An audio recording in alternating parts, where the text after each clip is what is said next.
Hello! Dito kami ngayon sa mabundok na lugar ng Rizal. Pupunta kami sa isang lugar kung saan makikita nyo na lang mamaya.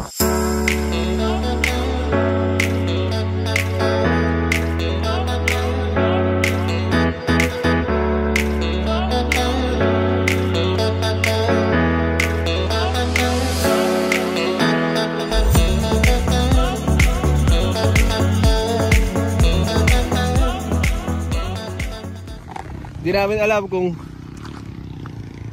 kung kaya ng sasakyan yung ilog kasi tatawirin namin yung ilog eh. Papunta yata doon. Ayan yung mga yun. Kasi medyo mabato. Ayan.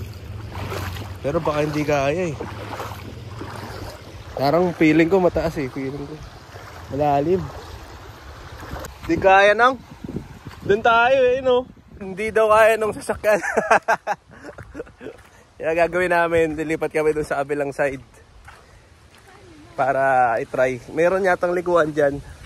Tapos doon sa kabilang side, kasi dito medyo mataas. Doon tayo sa medyo mababa. May isa pa po daw daan doon. Yan.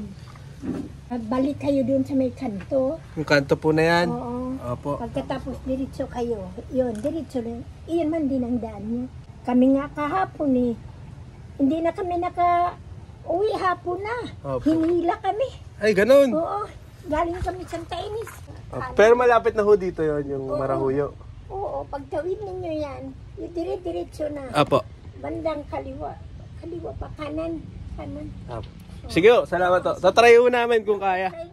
Salamat po, nanay. Ayun, nagpasya kami na mag-park na lang dito. Pero tinawagan din namin yung may-ari nung tag dito Marahuyo Hill Riverside. Tapos sabi nila kaya naman daw na magdundumaan sa kabila. Kaya tatry namin. Kaya naman daw ng sasakyan. Mapagawa ni. Tatry. Wala namang masama kung itatry natin. Sabi naman nila may nakakit daw na sedan doon last week. Pero yun, pansamantala pinapark muna kami dito sa Biyaya Cafe. Yan sila ate. Nagpakunik kami ng wifi sa kanila para matawagan namin yung Marahuyo. Kasunduin kami ng caretaker ng Marahuyo. Tapos try kung kaya. Let's go. So, the moment of truth. Dito na tayo magkakaalaman kung kaya ni Uno na maging dos siya o papalitan na siya ni Tres. Sinundo kami ng caretaker ng Marahuyo para i-guide kami doon sa isang daan. So ayan sila kuya, ayan. Dalawa pa sila oh. Ayun. Kanina doon yung malalim na ilog, diretso. Ngayon kakaliwa tayo dito para dito daw mas mababa. Mas mababa yung babayaran pag na-damage. Malapit na tayo sa tatawirin nating ilog. Ito na yung ilog na tatawirin natin. So ayan si kuya. Wait lang daw sabi ni kuya. Sumasay niya siya eh. Kaya par. Pero baka hindi tayo doon dadaan. Ayun, tatawiran na namin yung tulay. Ay tulay, wala palang tulay. Yung ilog dito sa Marahuyo. Ayun daw, susundan daw natin si kuya. Doon daw ang daan. Mga kaibigan, daan tayo. So, mas maganda kung nakukuha natin lang. Ayan doon daw pag ganoon. Pag ganoon daw doon. Putik ang lalim boy. Atin na. Naalim ka no?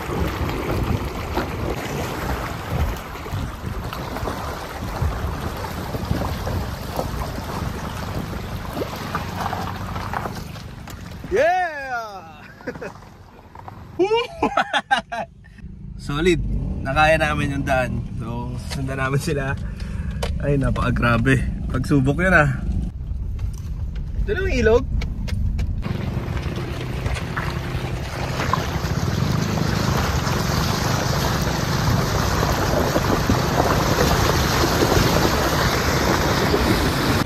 Kailangan namin tumawid sa dalawang ilog. Pagkatapos namin tumawid ng dalawang ilog, sana wala na medyo kinakabahan na yung kasama. Every wagon, hintayin nyo, mag-aarong kami ng every wagon 4x4, kaya baka kakayanin. namin yun. Tsaka okay lang yung masira. Joke lang, syempre hindi. Malapit na kami. Tumawid kami ng 2 ilog, mga kaibigan. 2 ilog siya. Hindi siya biro ah. Hello! Hello! Ano to? Ay gas, tatlong ilog? Ito na ba yun? Ayun, pangatlong ilog na tatawirin namin ngayon. Teka lang na. 3 pala yung gagawin namin, 3. Kaya ba yan?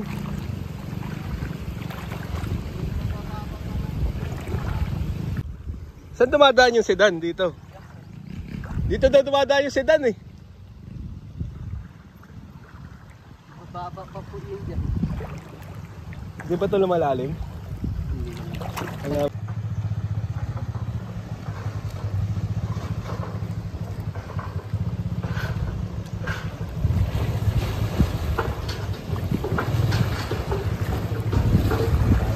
Bilis, bilis! Yes! Kaya! Nagtatlong ilog na kami. Sana last na yun, yung pangatlo, dahil kabado na itong kasama natin. Kabado ka ba? Voice over.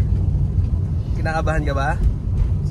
Sobrang kinakabahan. So, yun, pangatlo na yun. Kaya hindi pwedeng hindi sulit yung mayayari ngayong araw. Dapat maganda yung mapupuntahan namin. Ito na!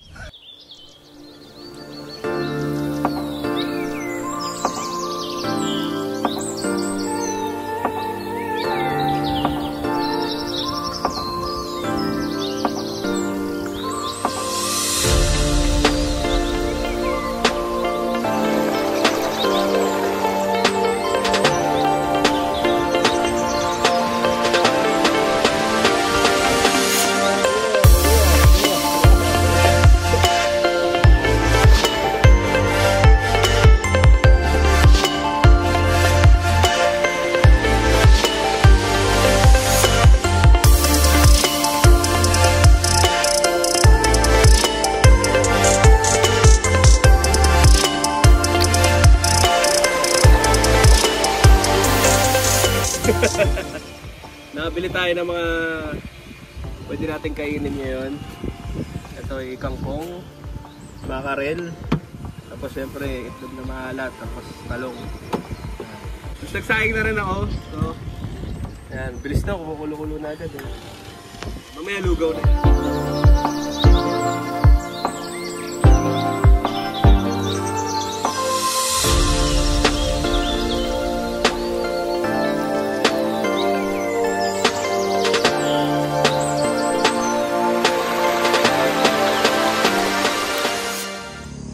Araw ay nakapag-enjoy tayo dito sa Marahuyo at sobrang dami nating nagawa, sobrang dami nating na-experience ngayong araw. Kaya hanggang sa muli, maraming salamat. Ito po ang inyong Kuya Jopot, nagpapaalam.